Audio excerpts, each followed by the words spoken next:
Today, we are evaluating Healthcare Global Enterprises, HCG. HCG operates 25 hospitals with over 2,600 beds and 38 LINAC radiation machines, making it India's largest dedicated oncology network.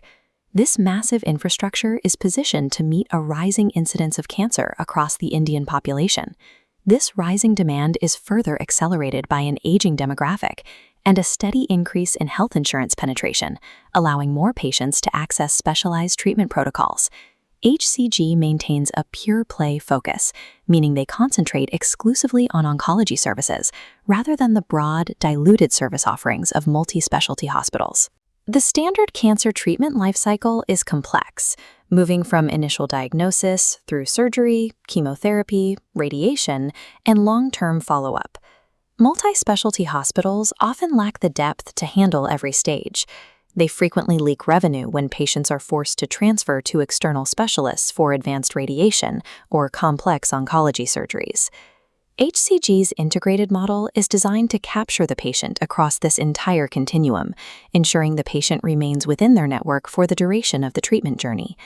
This network is supported by multidisciplinary tumor boards, MR-Linac technology, and AI-assisted diagnostics, which allow for a high standard of care at every node of that journey.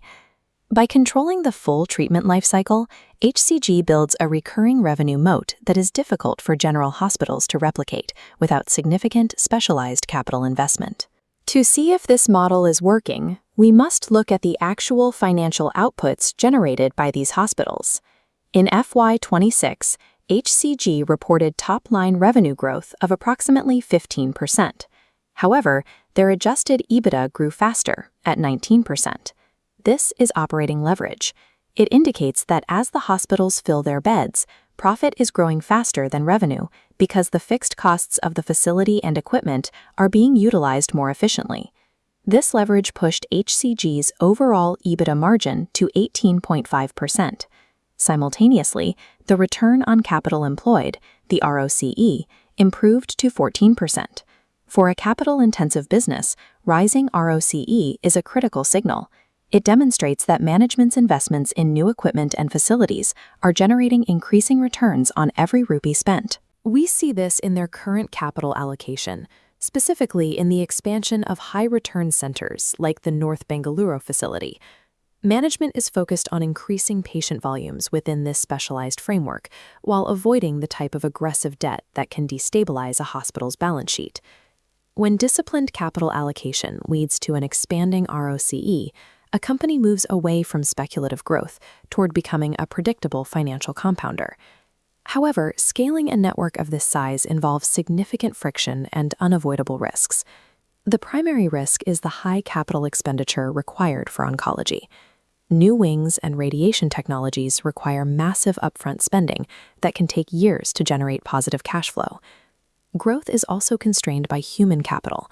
The specialized nature of oncology means HCG is directly limited by the availability of highly trained doctors and surgical staff.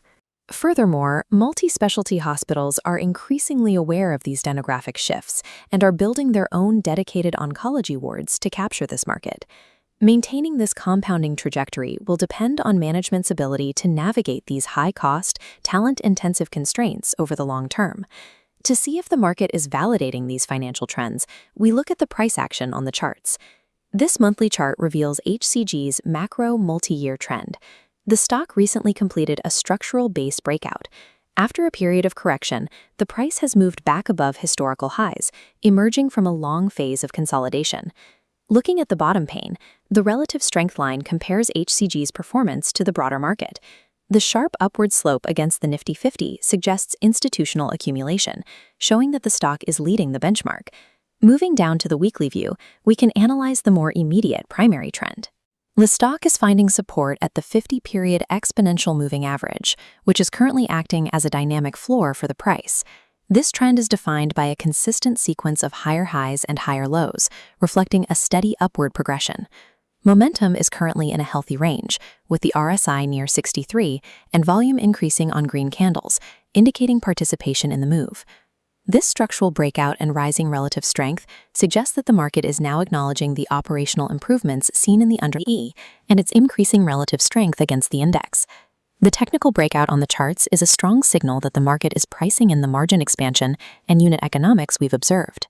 This trajectory remains dependent on management's ability to handle high capital expenditure and the ongoing scarcity of specialized oncology talent. Maintaining the pure-play oncology focus is key to protecting the moat and preventing diluted returns.